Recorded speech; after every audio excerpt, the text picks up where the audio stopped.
Hello दोस्तों, एक बार फिर से स्वागत है आपका अपने चैनल वॉल्स एंड विंडो में, जहां हर हफ्ते आपके लिए इंटीरियर से जुड़ी अनोखी इन्फॉर्मेशन लेके आता हूं, जिसमें मैं बात करता हूं इंटीरियर के उन आइडियाज़ की जो कि ट्रेंडिंग होने के साथ साथ बजट फ्रेंडली होते हैं। और मेरा प्रयास हमेशा से ये होता है कि आपको उन प्रोडक्ट के बारे में डिटेल इन्फॉर्मेशन दूँ। आज इस वीडियो में मैं आपको बताऊँगा वॉल मोल्डिंग बनाने के आसान तरीके और बजट फ्रेंडली तरीके से आप उसे किस तरह से अपनी वॉल पर इम्प्लीमेंट कर सकते हैं। आज के समय में घरों की दीवारों को सजाने के लिए लोग भिन्न भिन्न प्रकार के डिजाइन्स इम्प्लीमेंट करते हैं, जिनमें से एक डिज़ाइन है वॉल मोल्डिंग, जो कि इंटीरियर डिज़ाइनर में काफ़ी प्रचलित है। आज इस वीडियो से हम बात करेंगे कि आप अपने घरों में वॉल मोल्डिंग कैसे करवा सकते हैं कम से कम बजट में। वॉल मोल्डिंग, वॉल ट्रिम और वॉल फ्रेंच, ये तीनों एक ही तरीके के तीन नाम हैं, मगर आपको ये ज़रूर बता देते हैं कि इसमें बहुत थोड़ा फ़र्क ज़रूर होता है, जिसको न जानने से कोई ख़ास फ़र्क पड़ता नहीं है। फिर भी हम आपको थोड़ा सा बता देते हैं कि ताकि आपको थोड़ा सा समझने में आसानी हो।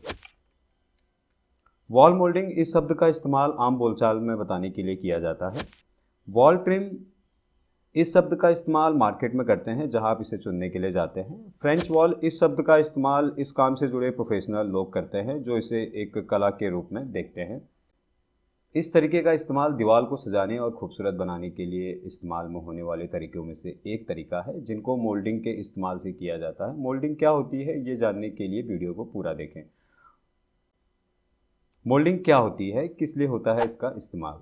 इसका इस्तेमाल दीवारों को खूबसूरत बनाने के लिए किया जाता है और सस्ता होने की वजह से इसका इस्तेमाल हर कोई कर सकता है, बस उसका दिल और दिमाग रचनात्मक होना चाहिए। हमारे हिसाब से जितने पैसे मोल्डिंग कराने में लगते हैं और जिस तरह की सुंदर दीवारें हमें मिलती है, उस हिसाब से ये एक बहुत ही ज़्यादा सस्ता विकल्प है।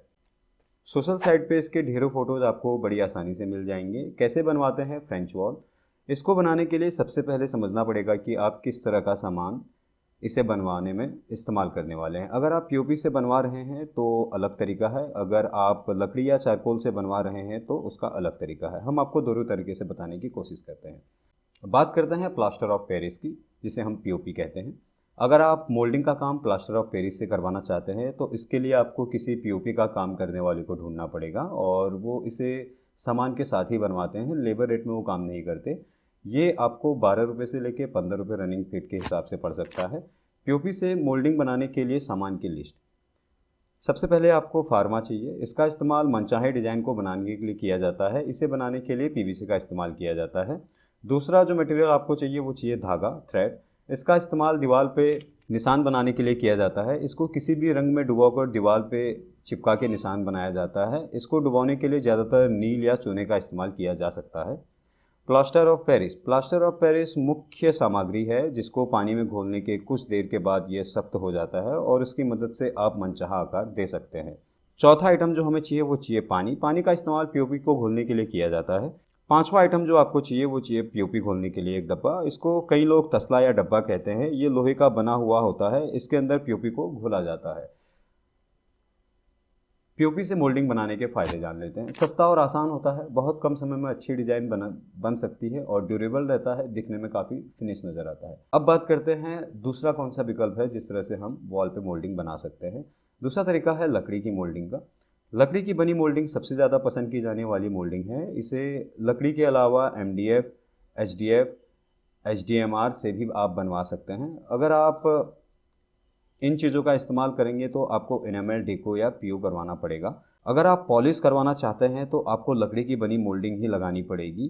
पाइन, टीक और शीशम जैसी लकड़ियों का इस्तेमाल कर सकते हैं। कैसे लगाते हैं? दीवार पे अगर प्लास्टर हो चुका है तो आप उसके बाद आप लकड़ी की मोल्डिंग को लगवा सकते हैं। दीवार का चुनाव करें जिस पे मोल्डिंग करवानी है। दीवार पे निशान लगा के अंदाज़ा ले लें जो आप कर रहे हैं वो कैसा लगेगा बनने के बाद, क्योंकि मोल्डिंग की चौड़ाई मोटाई से डिज़ाइन में काफ़ी फ़र्क पड़ जाता है। इसलिए आप मोटाई का ध्यान ना भी रखें तो चौड़ाई का ध्यान ज़रूर रखना पड़ेगा। उसके बाद आप मोल्डिंग पे रेगमाल लगवा लें। पहले 120 नंबर, उसके बाद 320 नंबर रेगमाल लगाने के बाद मोल्डिंग लगाने के लिए तैयार है। अब आप उसे बिना सिर की 20 नंबर कील की मदद से उस पर दीवार पे लगवा सकते हैं। हालांकि कुछ लोगों का तरीका इसे लगाने का अलग होता है। वो बॉन्ड एडिसिव की मदद से भी इसे लगाते हैं, पर वो समय के साथ साथ टिकाऊ नहीं होता है।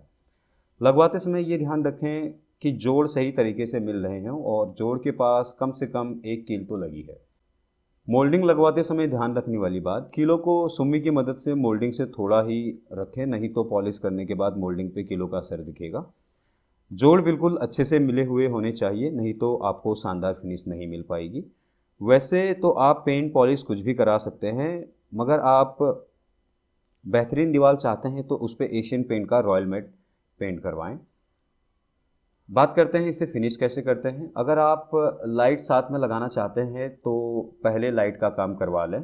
अगर लाइट जल रही होगी तो फिनिश अच्छी मिलेगी और साथ ही साथ वॉल आपकी खूबसूरत लगेगी। उसके बाद दीवार के साथ साथ मोल्डिंग पे भी पुट्टी करवाएं ताकि एक जैसी चिकनी सतह मिल सके। उसके बाद 120 नंबर के रेगमार्क से पूरी दीवार की घिसाई करवाएं और मोल्डिंग पे 320 नंबर रेगमार्क का इस्तेमाल करें। फिर नंबर आता है प्राइमर का, उसे दीवार के साथ साथ मोल्डिंग पे भी करें। कोई भी वाटर बेस या ऑयल बेस प्राइमर का उपयोग आप इसमें कर सकते हैं। प्राइमर होने के बाद अगर कोई कमी दिखाई दे तो उस पर फिर से पुट्टी करें और फिर रेगमाल लगाने के बाद प्राइमर कर दें। अब मोल्डिंग के जोड़ों और धार पे ध्यान दें, कहीं कोई कमी तो नहीं है। अब आपकी दीवार पेंट के लिए रेडी है। इस पर आप किसी भी तरह का पेंट करवा सकते हैं, डिस्टेम्बर और प्लास्टिक पेंट को छोड़कर। हमारी सलाह ये रहेगी कि आप थोड़े गहरे रंग का चुनाव करें और एशियन का रॉयल मेट पेंट ही इस्तेमाल करें। आजकल लोग इसे मार्केट में आसानी से मिलने वाली चारकोल और पीवीसी बीडिंग से भी बनवाते हैं, मगर ये बहुत महंगा होता है, इसलिए इसका इस्तेमाल कम ही लोग करते हैं। आशा करते हैं आपको ये वीडियो पसंद आई होगी। हमें सपोर्ट करने के लिए आप हमारे चैनल को सब्सक्राइब कर सकते हैं, लाइक कर सकते हैं और लोगों तक शेयर कर सकते हैं।